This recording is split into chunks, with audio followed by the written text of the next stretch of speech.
Welcome to the Haven Homestead Podcast, where we learn and grow together on our way to living more sustainable lives. My name is Chris, and this is episode 7, and we're going to be talking today about Patreon.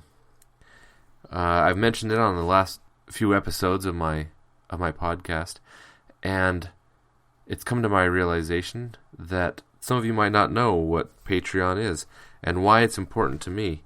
That you head on out there and check it out and maybe even support.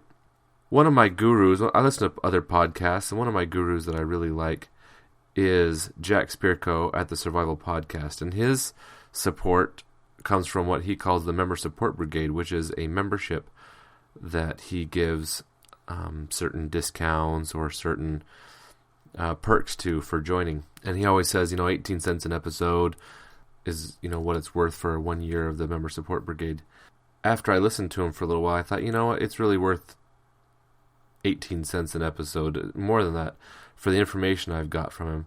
And so I happily joined, and it's been great. It's been a good relationship. He has lots of perks. Another podcast I was listening to was called The School of Podcasting with David Jackson. And on it, he interviewed Taryn Arnold, which is the Community Happiness Representative, is her job title, at Patreon. She's one of the actually Patreon employees. And in it, they talked about what is Patreon to her and what is Patreon trying to accomplish. So Patreon is a way for content creators to get supported by the people that enjoy their content. So, for instance, musicians or cartoonists or fashion people or photographers or writers, podcasts, all those are content creators. And on this, if you like someone like Peter Hollins, for instance, is someone that is always brought up when you're talking about Patreon, and he sings a cappella music, and he does a great job, and he's does some really amazing videos. Well, he gets support through Patreon and is able to keep his videos funded by Patreon. So the first thing is that it's a way for people to support content creators. Another way is to keep the community, people, in a community, no matter what the kind of community it is, engaged and up to date. So, for instance, if we're having classes out here at Haven Homestead, and for some reason you haven't signed up for the newsletter or something like that, if you don't live in the county that we do and get the Centralia College's flyer for all their continuing education classes, then there's another way for you to find out when our classes are, or when we're starting our online school, or whatever is going on with our strides in trying to bring sustainable lifestyles to more people. Another thing about it is that it's a way to make this work, meaning podcast and education, more sustainable. So it has, in Patreon, people give pledges of $1, $3, $5, $10, $30, on up, and there are people who, put in some interesting rewards for some of these tiers, and they'll have a really big tier. Taryn, on that School of Podcasting episode, she talks about, somebody says, if you pledge me $30,000, then I'll fly to wherever you're at, and I'll give you a hug and kiss your baby on the forehead and stuff like that. So there are some very creative and funny rewards out there. Our rewards are a little more down to earth. $10, you get a mug that will have Haven Homestead Podcast Patron on it. And at $30, you get a t-shirt. We try to make them, worthwhile to the people that actually would like to support us and show their support. Right now, our lowest tier is $1 a month, which, I do one episode a week, which is 25 cents an episode, and I really put a lot of work into getting these episodes. I have to do the research before, I'll write the show notes after, the outline, that go off while I'm talking about it, and it all adds up to be quite a bit. Then the editing afterwards to try to take out all the ums and so's and long pauses, and I think I have a speech impediment from all of these ums, uhs, so's. Maybe I'm just spacey. That could also be it. I also found, on a side note, I've also found some things about myself. Found out some things. Doing this sort of work is a good way to have self-discovery, I think. And one of the things that I've discovered about myself is that I have a teaching voice and a podcasting voice. When I listen back to some of my other episodes, I sound kind of like an NPR. And next we have Dizzy Gillespie play that trumpet. I think that I don't usually talk like that. I think I have a much more engaging sort of voice, but when I'm trying to teach, apparently I have a teaching voice. And I've just noticed that about myself. And I have a podcasting voice, which differ to me in my ears, because I hear myself all the time. So one of the perks to being a Patreon supporter is that there is exclusive content for those that become a patron to somebody. So, for instance, if there's a webinar that they want to all get together, or a Skype chat, or a, extra videos. See, when I was first writing these down before I listened to that episode on Patreon, I was thinking, like having videos on tanning rabbit hides, or a video on how to butcher chickens, or a video on building pallet furniture. After I listened to the episode, I realized nobody needs to pay for access to those videos. If people want to support us, it's just to support us, to encourage us to keep making those videos. And so most of the videos will probably be for free on our website, and if not on our website, then we will have them in our school, because we really want people to learn these skills. And Lindsay keeps telling me there's a difference between information and education. Information is you just tell people how to do things and just show them how to do things. But education is you hold them accountable, and you give them assignments and give them ways to interact and learn through that way. Reading assignments and homework and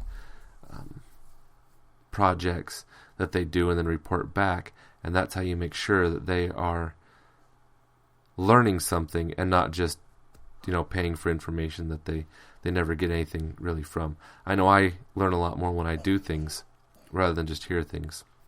Earlier in the episode, I talked about, building community, keep community engaged and up to date. And that's another thing that I didn't really realize that Patreon is that it is a way to, it's almost like a Facebook feed for Haven Homestead. And so you can, we'll post new videos or new interesting things we found out.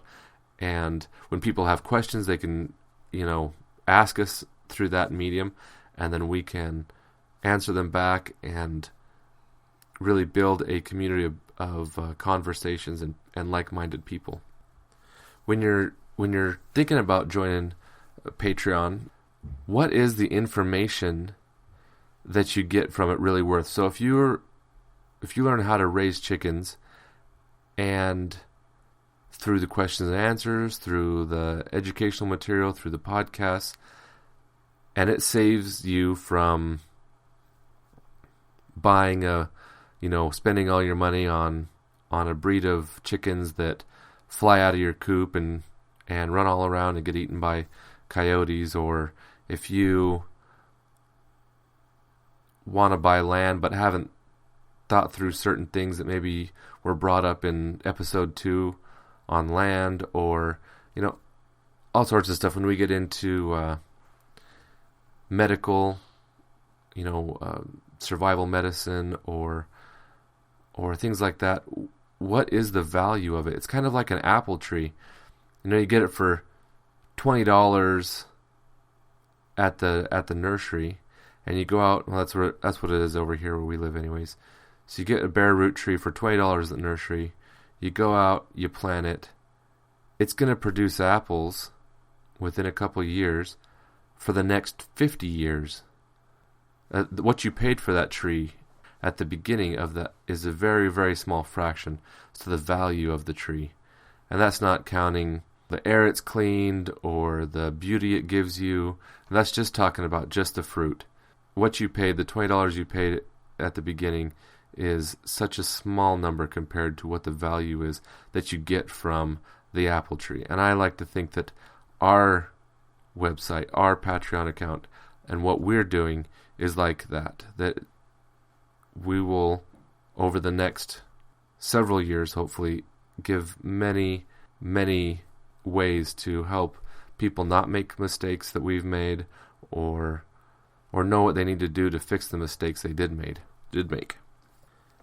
In the episode with David Jackson, I was kind of taking some notes for myself, and I might reiterate a few things that he said, just in case you don't listen to it, just give you a couple ideas of, he says, so first when you start an episode, or when you start a page, they want you to do a couple things. One is make your first post. That's the first thing you're supposed to do is make a post so that people can see that you're actually engaged.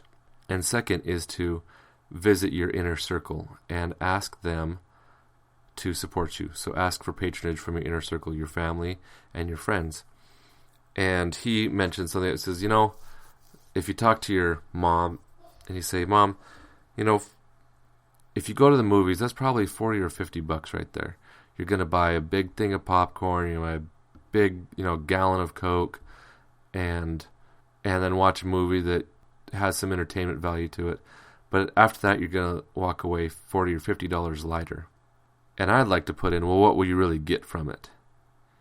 You're going to be that much closer to diabetes. You're going to have popcorn holes in your teeth. Don't get me wrong. Popcorn's great. But what is the long-term effect that you will get from it? Negligible. The entertainment value is there, but it's negligible as to the real-world value of a night at the movies. For $1 a month, you can support someone who brings further light and sustainability to everyone that wants to learn, can learn.